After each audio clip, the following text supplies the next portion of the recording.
이 영상은 수능을 준비하는 모든 현역 학생들이 봐야 됩니다. 솔직히 이거 한 번씩은 생각하셨을 거예요. 학교 다니는 고3들 도대체 언제 공부를 하라는 거냐. 솔직하게 학교에서 제대로 된 순공시간 3시간도 가져가기가 쉽지가 않아요. 근데 재수생들은 지금 이 시간에 독서실에 앉아서 하루 10시간씩 공부합니다. 막 14시간씩 공부를 해요. 학원도 다니고 컨설팅도 받으면서요. 그러면 현역이 이길 방법이 없을까요? 저는 현역으로 수능에서 전국 5등하고 연세대 의대에 입학했습니다. 학교에서 극한으로 시간을 쓰는 방법은 따로 있습니다. 오늘 영상을 끝까지 보시면 이렇게 해야지만 N수생들과도 승산이 있겠다 라는 생각이 여러분들이 드실 겁니다. Q&A 형식으로 바로 들어가겠습니다.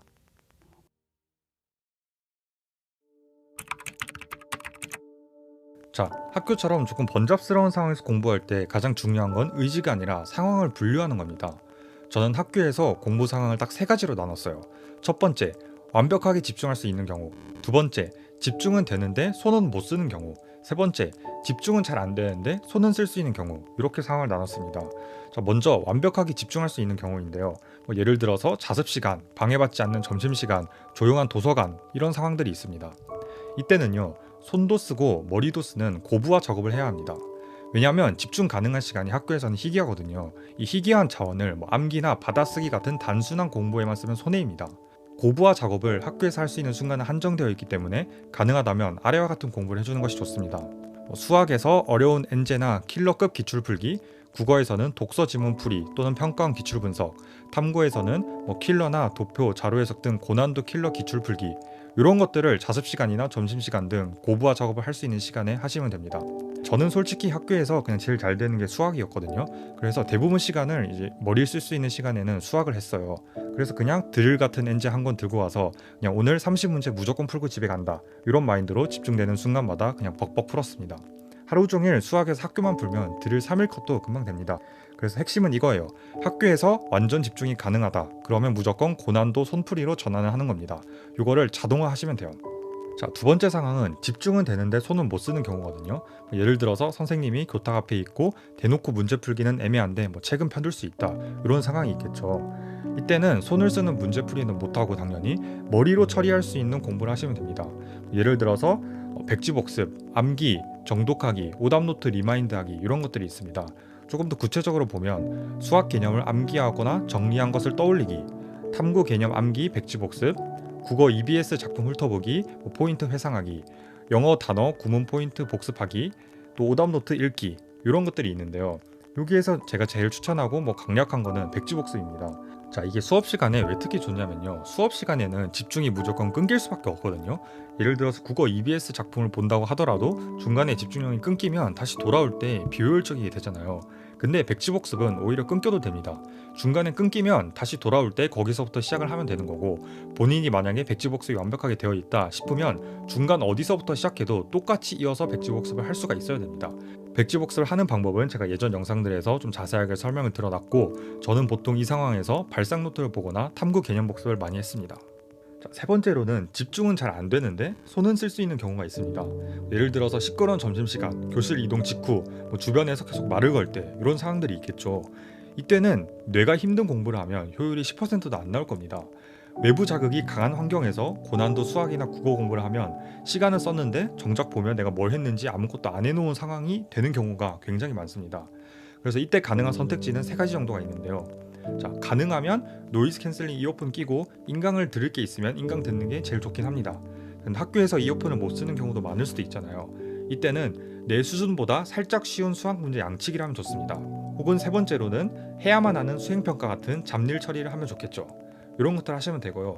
여기서 조언을 하나만 드리자면, 공부할 때 노래를 듣는 거는 1번 상황, 즉 완전 집중이 되는 상황을 일부러 3번으로 떨어뜨리는 행동이라 저는 추천을 안 합니다. 특히 저는 노래를 들으면 집중이 잘 돼, 이렇게 느껴도 실제로는 깊은 사고가 아니라 기분 좋은 유지로 갈 확률이 높습니다. 이런 경우에는 차라리 조금 쉬는 것을 저는 추천을 드립니다. 너무 시끄러워요. 우리 반만 시끄러운 것 같아요. 자, 근데 웬만하면 다 시끄럽습니다. 특히 선생님이 완전히 자습 분위기를 만들어주지 않는 이상 고3 교실은 기본이 소음이라고 생각하시면 돼요. 저는 그래서 전략을 아예 이렇게 가져왔는데요. 쉬는 시간에는 이어폰이 가능하면 인강을 듣습니다. 특히 내가 풀었던 수학 문제 중 해설을 들어야 하는 것 위주로 들었습니다. 만약 이어폰이 불가하잖아요. 그러면 귀마개를 끼고 수학 문제, 특히 쉬운 파트를 풀었습니다. 혹은 발산 노트나 오답 노트를 리마인드를 했습니다. 여기서 포인트는 내가 시끄러운 것을 해결하겠다가 아니라 시끄러운 환경에서도 쌓이는 공부로 바꾸는 것입니다. 이렇게 생각하세요. 수능 시험장도 소란스러운 환경일 수 있다. 그 상황 하에서도 공부를 하는 연습을 하는 것이다. 자, 어차피 우리가 아무리 노력해도 환경은 못 바꾸거든요. 교실을 조용하게 만들 수도 없고 교실 밖에서 공부할 수도 없으니까 대신 환경에 맞는 과제를 배치하고 그거 자체가 연습이라고 생각하시는 게 최선입니다. 저는 점심시간은 가능하면 도서관으로 가서 수학 문제를 풀었고요. 쉬는 시간은 인강을 제일 많이 들었습니다. 인강이 안 되는 쉬는 시간에는 발상 노트를 읽거나 쉬운 파트의 수학 문제를 풀었습니다. 저한테 점심시간에 깊은 집중을 할 수 있는 그 40분에서 1시간이라는 시간이 너무 소중한 시간이라서 꼭 조용한 곳에 가서 몰입을 하려고 했습니다. 하나 꼭 여러분이 전제를 하고 가셔야 되는 것이 선생님과 갈등이 생기면 무조건 본인이 손해예요. 정시만 여러분이 한다고 해도 선생님과 갈등이 있으면 그건 손해고 괜히 찍히면 공부 리듬이 깨집니다. 그래서 원칙은 아래와 같습니다. 자, 첫 번째, 기본적으로 선생님 말씀은 듣는다. 그게 예의이기도 하고 여러분 스스로한테 효율적이기도 해요. 두 번째, 자습이 허용되는 분위기면 수학 문제를 풀거나 이번 케이스, 즉 손 못 쓰는 공부로 간다. 자, 세 번째, 엄격한 선생님이면 합법적인 좀 위장을 쓴다 라고 여러분들이 잡으시면 되는데요. 합법적인 위장이 무엇이냐, 제가 즐겨 쓴 방법은 고3이면 보통 수특을 수업 때 부교재처럼 쓰잖아요. 해당 과목 수특을 펴놓고 그 과목 관련 개념 백지 복습을 하거나 수특 문제를 풀기보다는 정리 복습 형태로 가져가면 대부분 선생님들이 터치를 안 하십니다. 적당히 수특을 참고하면서 수업을 듣는 척을 하는 게 그게 요령이죠.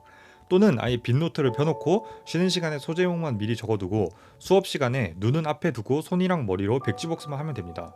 백지 복습은 원래 빈 종이에다 하는 거라서 형식적으로도 가장 안전하다고 볼 수가 있습니다. 네, 정리하면 수업 시간의 목표는 막 몰래 무엇을 많이 하기라기보다는 그냥 갈등 없이 지속 가능하게 조금이라도 도움되는 것을 여러분들이 가져가시면 됩니다. 자, 국어는요, 저는 아침에 꼭 독서 지문을 푸는 것을 습관으로 두고 싶었거든요.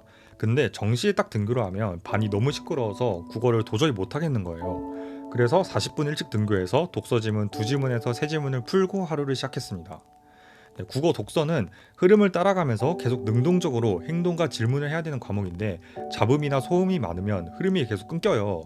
그래서 독서는 저는 웬만하면 이제 수업 시간이나 쉬는 시간에 틈틈이는 안 했거든요. 그냥 아침에 딱 40분 하고 그 다음에는 학교 후에 다 마저 했습니다. 자, 요거는 제가 냉정하게 딱 기준만 말씀드리고 판단은 여러분들이 하시면 됩니다. 내가 가고 싶은 학교를 수시로 갈 확률이 조금이라도 있다. 그러면 수시를 챙기세요. 현역이 정시로 수시보다 더 좋은 학교로 가는 것은 물론 가능은 하지만 난이도가 높습니다. 내가 만족할 만한 학교를 수시로 갈 가능성이 있다 하면 수시도 열심히 챙기시는 것을 적극 추천합니다. 근데 수시로 원하는 학교를 가는 것이 이미 구조적으로 불가능하다. 그러면 정시에 집중하세요. 단 수시를 아예 버린다, 학교에서 망나니처럼 산다, 그게 아니라 수능 과목과 겹치는 내신이 있다면 그것들은 오히려 챙기는 것이 여러분한테 이득입니다. 특히 수학은 내신용 문제를 많이 풀어보는 게 수능 실력에 굉장히 유리한 경우가 많습니다. 그리고 요즘은 정시에서도 내신을 반영하는 흐름이 조금씩 있고 무엇보다 내신이 주는 그 짧은 시험의 긴장감이라는 것이 현역한테는 엄청난 몰입 스위치가 돼요. 자, 매우 정상입니다. 근데 여기서 의지로 이겨내라 라고 하면 99%가 망합니다. 공부가 고통스러운 이유가 물론 공부 자체도 있겠지만 그 공부로 들어가는 진입장벽 때문이 제일 크거든요. 그 장벽은 대부분 환경이랑 결정필요해서 나와요. 지금 집으로 갈까 독서실로 갈까, 자습실에서 할까 카페에서 할까, 이런 거를 고민하는 순간 이미 집중력은 조금씩 흐트러지고 있는 상태인 거예요. 기계적으로 움직여야 해요. 그래서 해결책은 단 하나예요. 집에 들르지 말고 그냥 바로 공부하는 공간인 독서실이나 스터디 카페로 바로 가세요. 저는 석식은 학교에서 먹거나 근처에서 간단하게 먹고 학교하자마자 그냥 무조건 독서실로 가는 걸 루틴으로 만들었습니다. 집에 잠깐 들러서 민기작하면서 저녁 먹고 하면 2시간은 그냥 사라져요. 여러분들도 직접 겪어보시면 알 거예요. 그리고 현역한테 학교 집중할 수 있는 2시간은 그게 쌓이다 보면 회복이 불가능한 격차가 됩니다. 이처럼 현역은 시간이 제한되어 있기 때문에 극한의 효율로 공부를 해야지만 N수생과의 경쟁에서 승산이 있습니다. 저도 현역 수능에서 이러한 성과를 낼 때까지 효율적인 방법에 대해서 정말 많이 고민을 하고 결론을 내린 거예요. 근데요, 제가 800명 이상의 학생을 1대1로 상담하면서 깨달은 충격적인 사실이 있습니다. 99%의 중하위권 학생들은 성적에 전혀 도움이 되지 않는 공부를 하고 있습니다. 책상 앞에 10시간 앉아 있는다고 공부가 아닙니다. 저는 3년간 성적이 오를 수밖에 없는 공부를 미친 듯이 고심한 결과 첫 내신 4등급에서 현역 수능 100분이 만점이라는 말도 안 되는 성장을 증명했습니다. 그리고 단 하나의 깨달음을 얻었습니다. 의미가 전혀 없는 공부도 있구나. 제 고3 이전의 공부들은 공부한다는 느낌만 주는 공부가 아니라 노동이었습니다. 그리고 저는 결심합니다.